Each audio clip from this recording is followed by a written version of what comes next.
I am grown up with dogs and cats all my life, but I didn't know, what exactly is to be fed to these animals. What are species appropriate food? We thought that chicken chawal is the best thing to give because it's organic, it's 100% healthy and all that jazz. But it's not. So Pookies is actually, preservative free, additives free, grain free, gluten free, and all the chemical free and all the good stuff. So everything is fresh, and that's how you treat your babies. Please subscribe to our channel Talky Tails and do not forget to press the bell icon so that whenever we upload a video, you'll come to know. My name is Moumita, and I am born and brought up in Mumbai, and right now it's been like 5 years I've consciously been living in Mud Island because of my pets. I am a mother of 7 babies, 5 cats and 2 dogs, and that's the best part of my life actually. So there's also something very interesting which I do is run a small business called Pookies for Pets. Pookies for Pets is basically a venture I started back in 2021, 1st of Jan, where it was peak pandemic, and these guys, the strays were going hungry, and not hungry actually, they were being fed, but just the human consciousness, we just want to overfeed the strays.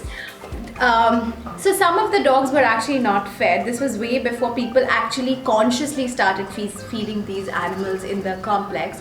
So I would make these little, cookies and muffins for them myself, and treat them once in a week or something like that. And one of my friends suggested, why don't I sell these to pet parents as well, and whatever money I earn can go in, animal welfare or whatever. So that kind of struck me, and I said, I am good at it, and I love being a mother, and I could do this. So that's how I started, and within a week it just took off. And then sooner, we started introducing treats and snacks and chews and fresh meals, which was very interesting. I remember Pookies was the first pet food business in Mumbai to start cat meals, fresh cat meals for cats in the city. Actually in the country as well, because that time nobody was selling fresh cat meals in those small pouches. So those viscous pouches you get. So the same quantity, you are just feeding fresh meal instead of those preserved food. So Pookies is actually preservative free, additives free, grain free, gluten free, and all the chemical free and all the good stuff. So everything is fresh, and that's how you treat your babies. I am grown up with dogs and cats all my life, but as a child I didn't know what exactly is to be fed to these animals. What are species appropriate food? We thought that chicken chawal is the best thing to give because it's organic, it's 100% healthy and all that jazz. But it's not. Dogs and cats, they're not herbivores. Especially cats, they are obligatory carnivores, and so are dogs in a way. So species appropriate food means, firstly, dogs do not need carbs. They can digest grains, but they do not need that in their system. So if that energy is not burnt, obviously carbohydrate equals to energy. If that energy is not burnt, it stores in the system and accumulates as fats. So most of the dogs you see at home who are fresh fed chicken chawal in the house, they have skin disorders because the system cannot take it. They are fat, they are lazy, they don't burn energy because again, we live in a metropolitan city. The dogs don't have huge spaces to run around like they do in farmhouses and something like that. So they start gaining weight and then start attracting a lot more other diseases. So Pookies specializes in species appropriate food. So all our treats and snacks are made of one item, as in there is no mixture to it.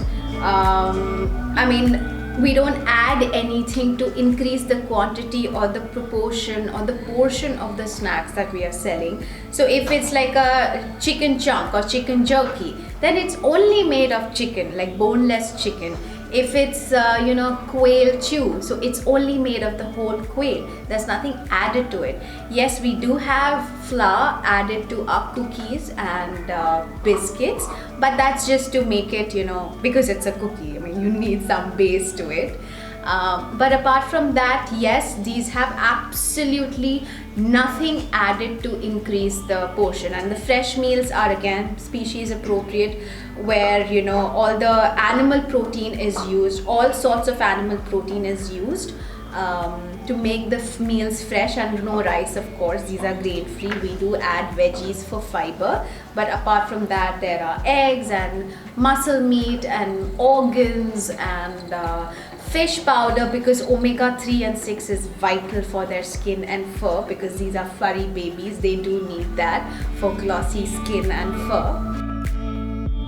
Now coming to cats, which is something very interesting I learned from my cat behaviorist. I used to see when I adopted my cats, my first cats actually, that we buy these expensive cat food and packaged food, wet and dry, but we completely skip the part that these are all dehydrated and processed items. How would you feel that you are being fed some biscuit all through the year? You will be bored, you will be irritated, you wouldn't have any personality left in you. So that's important to tune into as parents, that what else could you feed your baby? So fresh meat generally we think is more expensive, but it's not compared to what kind of bills you're paying to your vet, your these steroid boosters for immunity, this and that, your multiple vet visits, then the kind of packaged food you're feeding, which is in a way deteriorating their health. So might as well, the same amount you can invest in feeding them fresh. So boiled fish, like just boiled fish, just boiled meat, because they're obligatory carnivores, they need animal protein to thrive on and nothing else. So just like boiled chicken or boiled fish or boiled pork or whatever meat you're comfortable handling with is the best thing you could do, and just keep switching the organs so that they also get their multivitamins and their nutrients required to develop better immunity. How would you feel if you are living in a non-vegetarian's house and you are force-fed non-veg?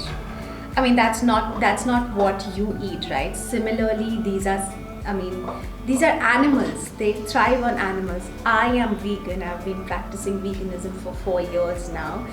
And my babies eat animal protein because that's their requirement. I cannot force my religious thoughts on them. Their system is designed in a way. So yes, for sure that I will never mess around with something like that. My thoughts, my beliefs are to me, but not to them. I wouldn't force that to them. So I would suggest vegetarian parents figure out a way. We can have like a small freezer system. Like we do have clients who are vegetarians, and that's why they take fresh meals from us, because they want to feed their babies species appropriate food and not their beliefs.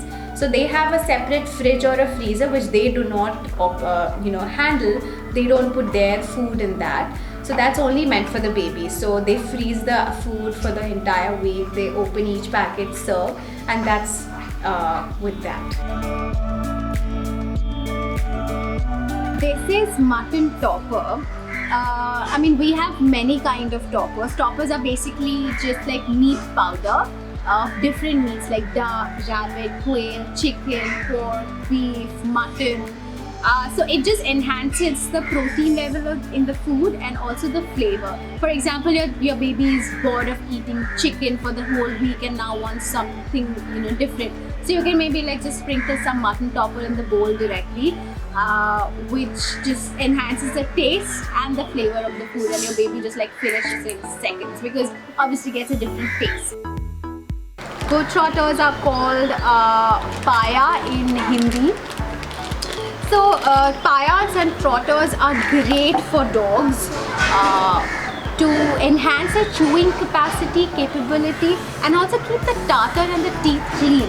So generally, when a dog is growing older or elder, they, have you ever noticed, little dark brown kind of a thing on their tooth or their gum? That's like developing tartar in their gum, which later causes some of the other dental issues while growing up. You actually guess the age of the dog by also seeing the accumulation of the tartar on the teeth. Vets do that. So this is to keep those things at bay and keep their teeth clean. So you don't have to brush your dog with all those chemical items. You just give them one bone chew a week or twice a week and you're sorted that. We have cookies. We have around 10 kinds of cookies. These are actually shrimp cookies. Shrimp is chota jhinga. So shrimp is, again, it's a high calorie protein, but again a very rich source of seafood. Cookies, we add, these are grain-free cookies and gluten-free and preservative-free. So this only has tapioca flour and it has shrimp in it. So it's like 100% chemical-free cookie. These are super crunchy, by the way. Dogs love it. My cats also love it. But it's like loved by dogs especially because it's so crunchy that they love to bite into it. This is a buff shin. This is our best seller. We always see a dog and a bone, so this is that bone. Your dogs love it and you should definitely try it because these are long lasting bones and these don't break easily. The thing with the bones is you should make sure that the bones are not cooked. Cooked bones should not be given to the dogs because it kind of chips in their system, and we should always make sure to give the correct kind of bone for the correct dog. Like that, this you can't give to a pom or you can't give to a poodle because those are small breed dogs. They will just easily break their teeth. So you have to make sure that these bigger bones are meant for bigger dogs, medium to big size dogs. We also have half of this for medium dogs who can't carry this in their mouth and run around, so that's going to be perfect for them. And we have smaller bones like paya and goat thighs for smaller breed dogs, and of course chicken feet and duck feet. Those are like, again, bone chews but for smaller breed. I was raised around pets, especially dogs. My mother's house always had dogs around, and she would every morning make sure that while she's dropping me to school, buy a packet of milk and buy 2 packets of biscuits every single day and go feed the strays wild. So I'm brought up in a way seeing that that they are also to be respected, not just humans. So that kind of got ingrained, and then we had dogs, they would pass and we would get someone else, something like that. But when I moved out of the house, I was 21, and I was really missing my pet Lisa. She was a lab, she was an old lab, so I couldn't relocate her with me because she was fixed in her patterns. So I thought of being so young and living alone, I wouldn't be able to afford a dog for sure. So I thought of, let's try cats. So this is Meera, this is our first baby ever. She's a calico. So a trick about calicos are actually 3 colored cats. So every time you see a brown, a black and a white cat mix, that's a female cat actually. It could be any combination, but any 3 colors, that's a female cat. So that's called a calico. And we have 5 cats, 3 tabbies, 1 ginger, 1 calico. And Bittu actually, he's a tabby there. So Bittu, we got him when he was around 2 months old, and he had 2 surgeries in a span of 25 days. So he does not have 1 year. So he lost his mother in an accident, and he also, actually the mother ran behind the kitten to save him, but she kind of passed away, and this one, like a tiger, survives. It's very interesting to see that 2 different species living in the same house, cats and dogs, and we always keep asking each other, are cats and dogs, like, can they be friends? I keep getting this question all the time. Can they be friends? Can they be not? And I'm like, yes, of course. It depends on the handler or the parent, how you are bringing up your cats and your dogs. My cats are extremely social. They don't fight. They are friends. should learn to coexist whether they like each other or not.